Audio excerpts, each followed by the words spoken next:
What really separates a wealthy investor from, well, everyone else? It's not some secret stock tip or just a lucky break. According to Robert Kiyosaki's Rich Dad's Guide to Investing, it all comes down to a fundamental shift in how you think. So today, we're going to break down that exact shift. We'll explore the core ideas that can help you move from an average investor's mindset to the one that builds real, lasting wealth. Let's dive right in. It all kicks off with this one simple, super direct question that Kiyosaki asked his rich dad.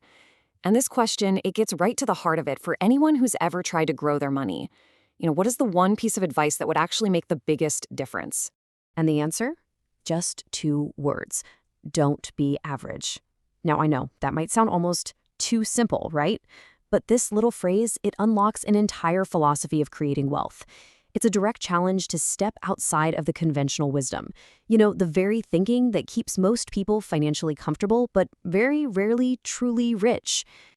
Okay, so to really get what it means to not be average, we're going to walk through 5 key ideas. First, we'll look at the average investor's trap. Then we'll jump into the powerful 90-10 rule of money. After that, we'll cover the crucial skill of seeing both sides, then map out the path of an investor, and we'll finish up with this really empowering idea that it's your world and ultimately your choice. All right, first up, let's talk about why the normal path doesn't really lead to exceptional results. The first step in changing your entire mindset is just recognizing the trap that most people fall into without even knowing it. So the book lays out that we basically have 3 financial choices. You can invest to be secure, to be comfortable, or to be rich. Now, the huge majority of financial advice out there is all about the first 2. Play it safe, seek security, invest for the long term. These are the signs of an average plan. And look, that plan can absolutely get you to security or comfort, but it's a completely different road from the one that leads to becoming truly rich. So, why is it so critical to break away from being average? Well, this next idea perfectly shows the massive imbalance in our financial world and why thinking like the majority is pretty much a dead end. Most of us have probably heard of the 80-20 rule, right? The Pareto principle.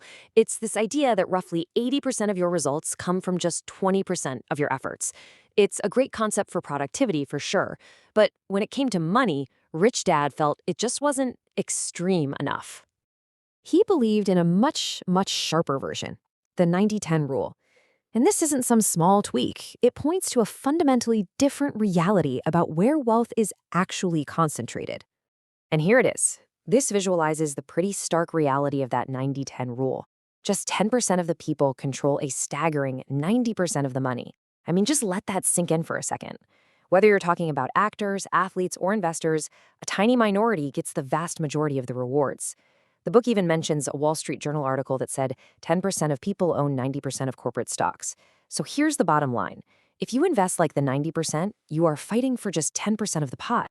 Okay, so if the goal is to get into that 10%, you have to start thinking like them. And that all begins with this fundamental shift in perception, learning to see the opportunities that the other 90% just completely miss. Rich Dad used this great metaphor of a coin. He explained that a rich investor is always aware that there are 2 sides to everything, every problem, every deal, every single investment. The average investor, though, only sees one side. And it's the side they don't see that keeps them average, and what makes the rich, rich.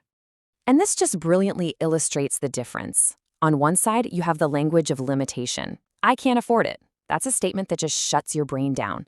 Investing is risky. That's a statement of fear.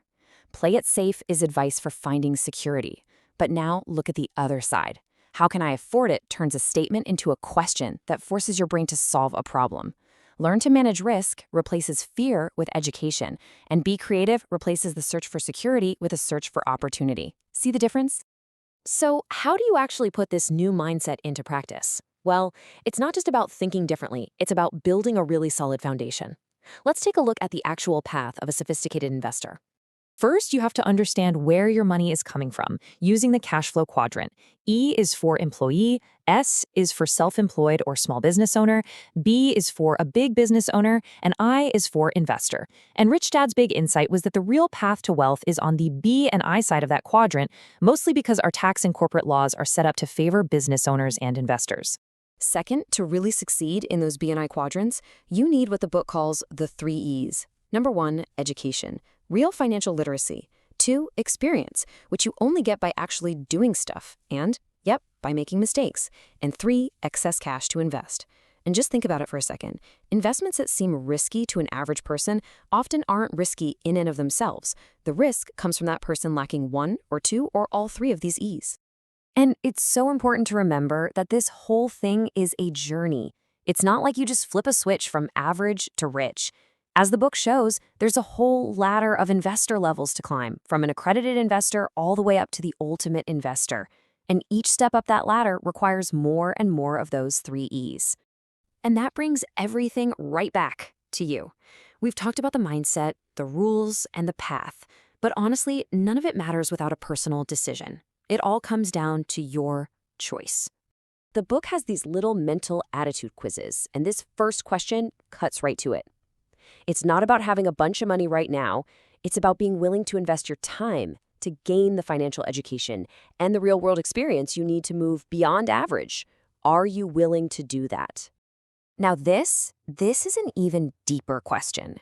Making an investment plan, that's one thing, but are you willing to let that whole process, the learning, the failures, the wins, actually change who you are as a person? Because as Kiyosaki points out, becoming a sophisticated investor isn't just a financial transformation, it's a deeply personal one. And that leads us to the final, powerful choice Rich Dad puts on the table. He argues that you have the power to create your own financial reality. You can choose to live in a world defined by scarcity, a world of not enough money. Or you can apply these principles to create a world of abundance, a world of too much money. So the question is, which world will you choose to build?